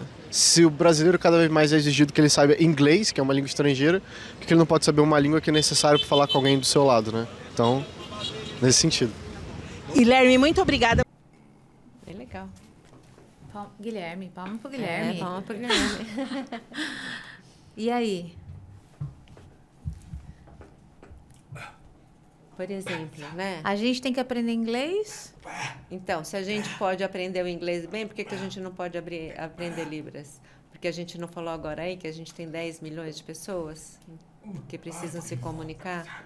Então, você vê, ele sabe o que é ser um surdo. Vocês sabem Gostei muito da opinião dele. Ele sabe que uma pessoa surda precisa. E é engraçado, quando vê um americano, alguém que fala inglês no Brasil, a gente se esforça tanto, né? Para aprender, para se comunicar. Que vergonha, né? Nem fala, agora eu tô um pouco envergonhado. Você Sim. sabe que você falou uma coisa agora que a gente entende que, por exemplo, né, o surdo, ele tem dificuldade de, como eu te falei, de entrar no português. Mas é porque a gente não tem uma boa aquisição de primeira língua. Que nem um bebê surdo que nasce numa família surda vai ter uma aquisição natural, um desenvolvimento natural e vai, pelo contraste, aprender o português. Mas a criança que não convive na língua de sinais e está numa escola que é trabalhado numa primeira língua, que é oral, ele tem dificuldade de acessar o português. Então, o Daniel, na época dele, quando ele estava falando para você que à tarde ele ia, ele aprendia, ele teve também um amigo dele, intérprete, que foi o Joel, uma pessoa que trabalhou muitos anos com a gente, que fazia também para ele e para o Cristiano essa tradução e interpretação de textos e tudo. Então, assim, a criança surda que tem a língua de sinais como primeira língua desde pequeno, ele tem um português bom. Agora, o outro não. Aí as pessoas falam assim, nossa, esse surdo como escreve mal, analfabeto. Agora, se fosse um americano que estivesse no Brasil, escrevesse inglês ou falasse tudo português errado, todo mundo achumasse, puxa, como ele é esforçado. Então, ninguém nem entende por que o surdo tem essa dificuldade de escrever. Não é uma questão dele intelectual, é uma questão de alguns buracos aí que a educação, né, Nossa, foi sim. deixando. Gente, faltou alguma coisa a gente falar? Vixe. Os tipos. Os tipos... Tipos de quê, Tipos de minha quê? gente? Surdez? Identidades surdas. Não, a gente falou A das gente sabe identidades, que a no gente falou da mundo a gente cultura, tem isso. culturas diferentes. Então, você viu nas Olimpíadas. Tipo das identidades surdas. Acho que a gente falou um pouquinho, né? Aqui em Paris foi uma abertura universal que contemplou todos, né? E aí a gente vê que tinha lá um músico fazendo em língua francesa de sinais. E aí no canal do Esportes, olha, uma língua universal, ele está interpretando, mas não é. A língua de sinais brasileira é brasileira, a francesa, Portugal, é tudo diferente. Porque a gente tem a língua ligada à cultura, né, e às influências geográficas. Deu certo o Esperanto, uma língua universal que a gente queria? Não sei, não deu? Não deu, né? Que não tá rolou, funcionando. Não rolou. Não rolou. Então, a gente entende que, assim, tem que fazer a mesma analogia. É uma língua, então ela tem a cultura que está ligada nela. E, então, assim, ainda que a gente tenha o português de Portugal como língua oral, é diferente, não é? Por conta da nossa cultura. Sim. A nossa, a gente teve influência da língua francesa de sinais, porque os surdos aqui já tinham uma comunicação que não era reconhecida como língua.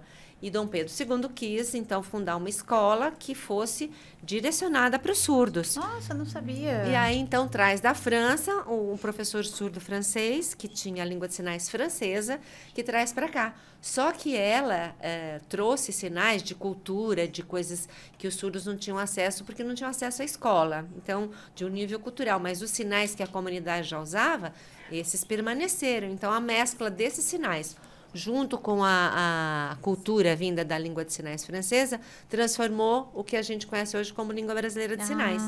Então, assim, no curso de Libras, que, modéstia à parte, né, tem que falar um pouquinho, Fala. que a gente tem os melhores professores que dão o Olha! curso, a gente vai entendendo um pouco dessas coisas todas que a gente está Sim. falando, da questão da gramática, a questão da língua no uso, né?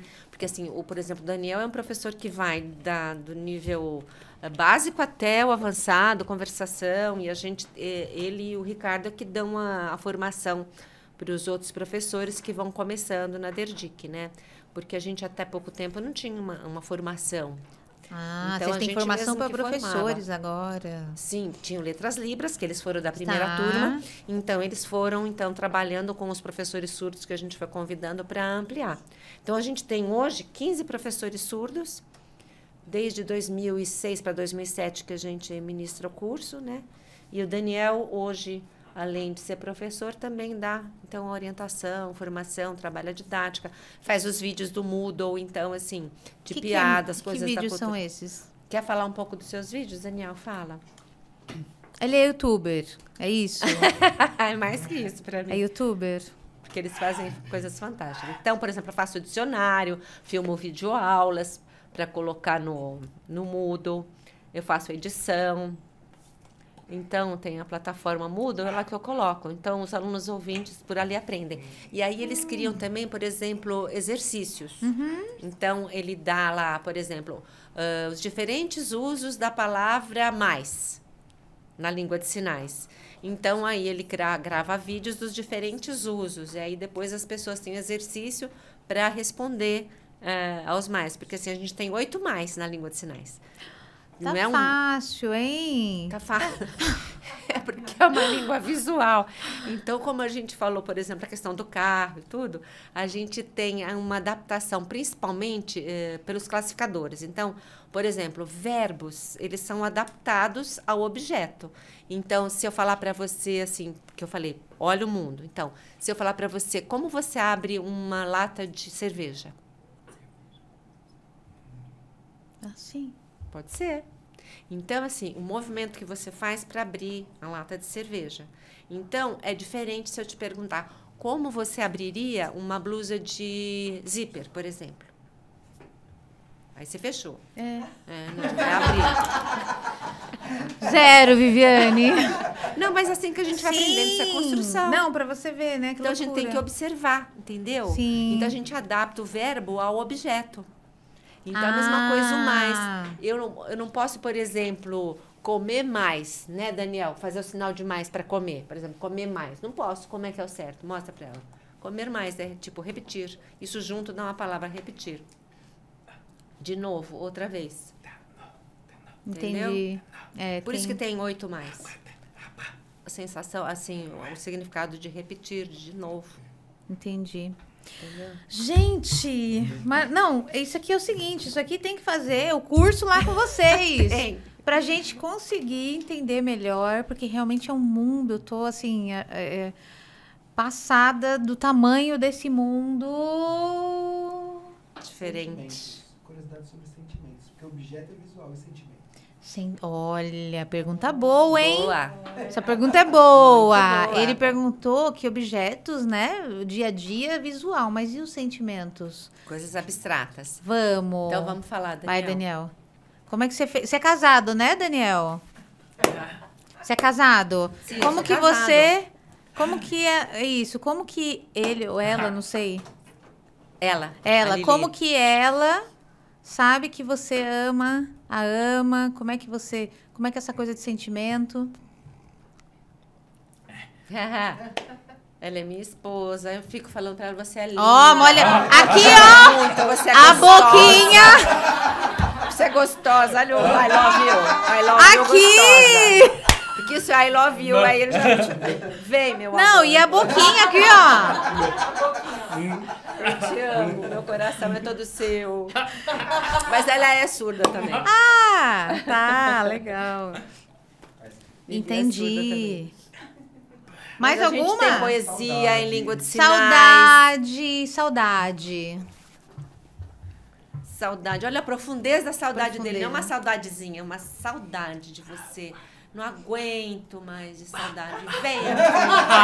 Vem. Gente, é o seguinte. Ele começou a levar a sério o negócio da mulher dele. Começou a pensar que na mulher já tá saindo do foco. O foco é isso Isso. aqui, ó. Foco é um podcast. Ah, gente, muito bom. Tem mais algum, Léo, que você quer saber? Não, agora ele tá tranquilo. Ele vai, depois você, ó. Tem sinal pra tudo. Depressão, ansiedade, A minha tudo. dúvida é assim, como que você ensina? Porque ele saber traduzir o sentimento que ele tem e você não tem nada visual pra Ah, exemplificar. entendi. Ele entendeu. Por Ele acho que exemplo, como traduziu. você ensina o sinal de saudade, sinal de depressão. Se você não tem um objeto para associar. Então, por exemplo, eu pego muita foto de expressão, como a criança tal, como uma vovó, por exemplo. A vovó tá em casa, longe, sozinha, não vê os netos, mostra outra foto dos netos, aí ela tá vendo a foto, ai, meu coração até dói. Então, Daí que vem. Aí a pessoa vai entender. entendi. Aí, se não entendeu ainda, no começo de aprender Libras, a gente começa a usar muito a expressão facial em fotos das emoções, para a criança poder entender. Sim, Então, uma coisa da saudade, a vovó com saudade dos netos, dos entendi. filhos. Para nomear o sentimento, ele vai Isso. utilizando imagens Até para a pessoa identificar o que é que ela está sentindo ali. Exatamente. Porque não sabe nomear. Não. A criança que não tem os pais surdos não começa com esse vocabulário desde pequena, né? Sim. Então, só na os escola que tem que ensinar tudo crianças com pais surdos conseguem nomear sentimentos, emoções. Desde pequenininho. Desde como pequenininho. A gente que é ouvinte. Você não entende o que é Isso. muitas vezes, mas você já está começando a compreender no contexto, né, das falas. Sim. E a criança surda também da mesma forma. Como a gente estava falando, né? Eles têm um processo semelhante. Se é surdo, filho de pai surdo, usuário de Libras. E pais ouvintes com filhos ouvintes vão ter o mesmo processo de aquisição. Então, como a gente estava falando, a criança surda, ela vai nascer igual, balbuciando, como a criança ouvinte. Ambos vão estar usando gestos, depois que começa a aprimorar a configuração, a coordenação motora. Ambos vão estar usando gestos no mesmo período, se você for medir. Aí, se você tiver, então, os dois na mesma fase, com a mesma estimulação, aí a gente vai ter um próximo passo, que é o quê? O ouvinte vai abandonando o gesto, porque ele está aprimorando o balbucio mais refinado de k, s, e outros sons mais difíceis para se transformar em palavras. E o surdo do gesto, o balbucio dele em gesto vai se transformar em sinal. E um sinal que é em balbucio também. Porque, por exemplo, quando a gente atende bebê pequenininho de 1 ano, nunca vou esquecer isso. A gente tem aqueles, como eu te falei, né, aqueles fonemas na gramática, né, que é o aspecto fonológico. Então, ele gostava muito de vestir azul. Então, a mãe sempre trazia azul. E eu contava todo dia a história dos 3 porquinhos, que tinha o prático, que tinha a roupinha azul. Então, ele chegava, já ia pegar no armário o livrinho dos 3 porquinhos, apontava e eu, azul, do prático, roupa, fazendo os sinais. Aí chegou na semana seguinte, depois de 1 semana, ele virou para mim e fez o movimento do azul, que com a mão é assim. Ele fez com a cabeça. Isso é um balbucio. Ele escolheu o que mais chamou atenção na fonologia toda, é a mesma coisa de uma madeira, a criança falar mamar, por exemplo. Sim. Ele fez um balbucio em língua de sinais. Nossa, e aí vai, então, legal. ampliando, vai aprimorando os sinais. Nossa, incrível. É muito legal. E assim, para a gente ir concluindo, vocês me falaram que cada pessoa tem um sinal, né? Isso, um sinal pessoal. Um sinal pessoal É. em Libras. E aí, Daniel ele falou que é assim, né? Assim? Ele vai te ensinar. O meu sinal, faz assim, ó. Curva os dedos, indicador e médio, e coloca do lado esquerdo do Esse rosto. é você. Que é onde ele tem as 2 pintinhas. Esse aqui é o lado direito, né? Então é aqui, ó. Não, tudo bem. Se você for, só tem que tudo trocar bem? o lado. Tudo bem. Não tem problema. Tanto faz. Se eu Tanto fizer faz aqui direita ou ou aqui, é o esquerda. Daniel. Você tem que trocar. Tá, aqui ou aqui. É o Daniel. E você? O meu é assim. Assim porque você é magra e alta? Não, alta não. Eu não falei, mas eu tenho 57 também, igual Não, você. meu tamanho.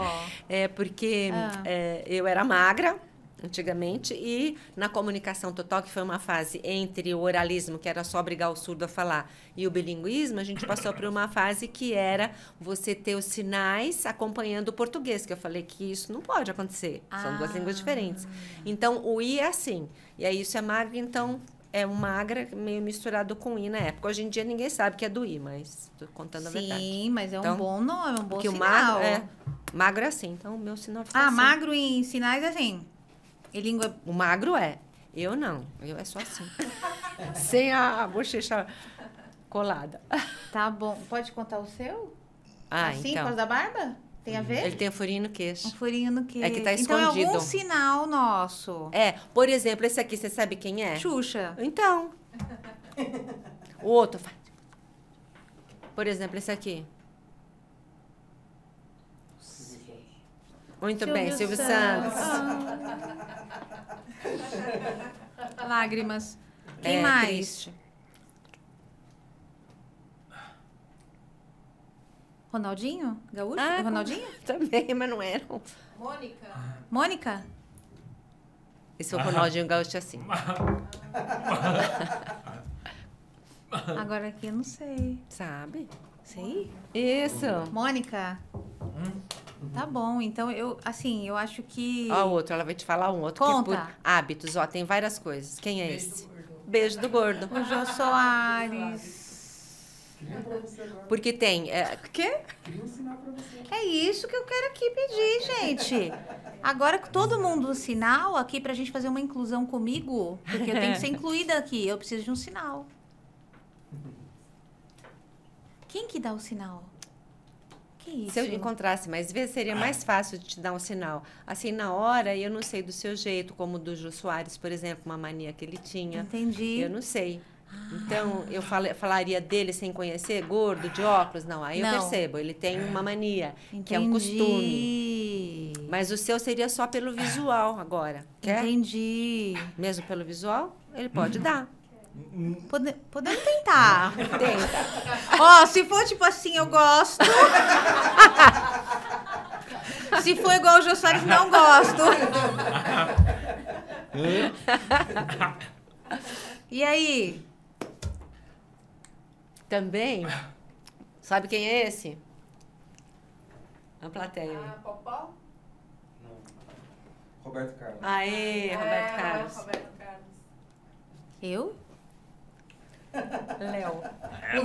O Léo Roberto Carlos? Não, entendi. ele que falou. Ele acertou. Vocês estão gostando de brincar, né? Agora pra você. Quer que seja microfone? Não sei. Magra com microfone. A magra com microfone, pode ser?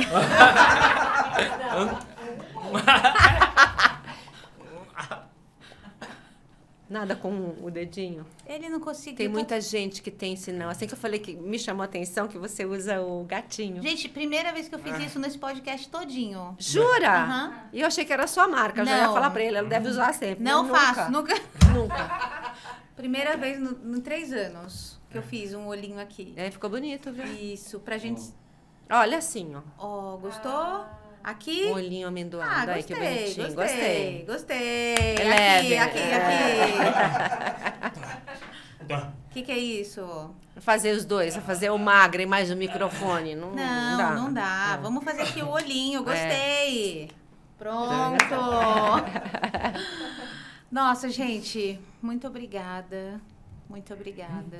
A gente que agradece a oportunidade de estar compartilhando com vocês, porque é importante, né? Esse Nossa, espaço sim. que você cria para a gente poder divulgar quem é o surdo, a comunidade surda, a língua de sinais, a capacidade do surdo e os nossos cursos também, né? Não, por favor, você pode falar. Então, vocês têm formação para professores? Ou só os Não. professores? Os professores a gente só os forma os que professores estão da- conosco. Ah, ok, tá. Porque eles são, a gente seleciona, faz uma entrevista, Ok. faz uns testes e aí os escolhidos, Tá. então, os meninos lá dão a formação de continuidade.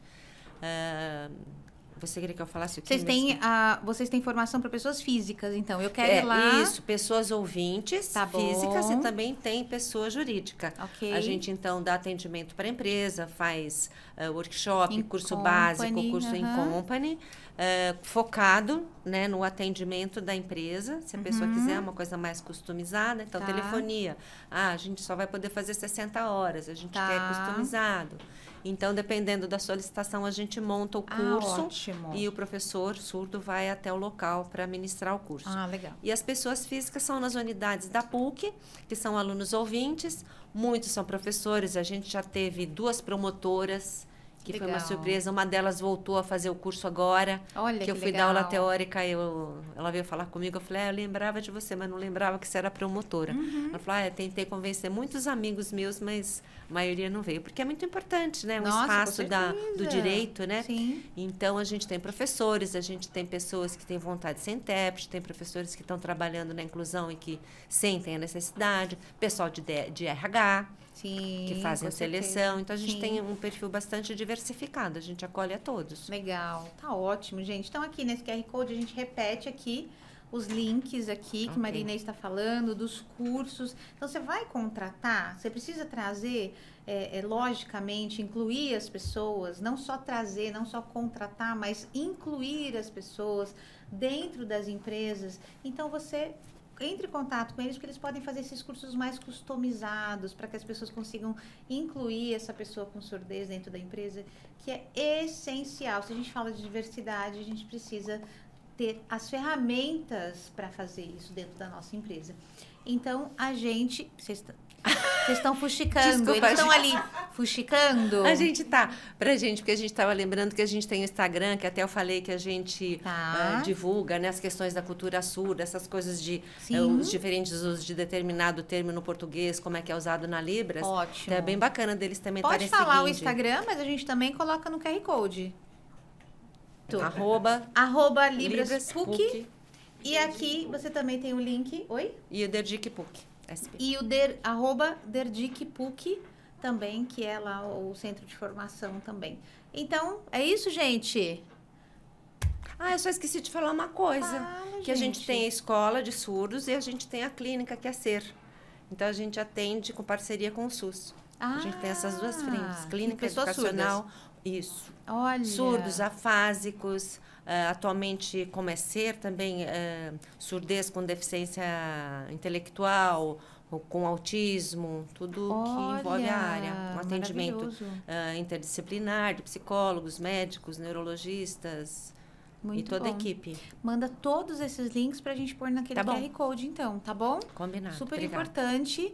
E muito obrigada pela presença de vocês. Um trabalho lindo, muito responsável, muito sério. E a gente está muito feliz. Muito obrigada para todos vocês, de verdade. A gente está muito feliz. E contem sempre com a gente. Contem sempre com a gente. Obrigada. Tá bom?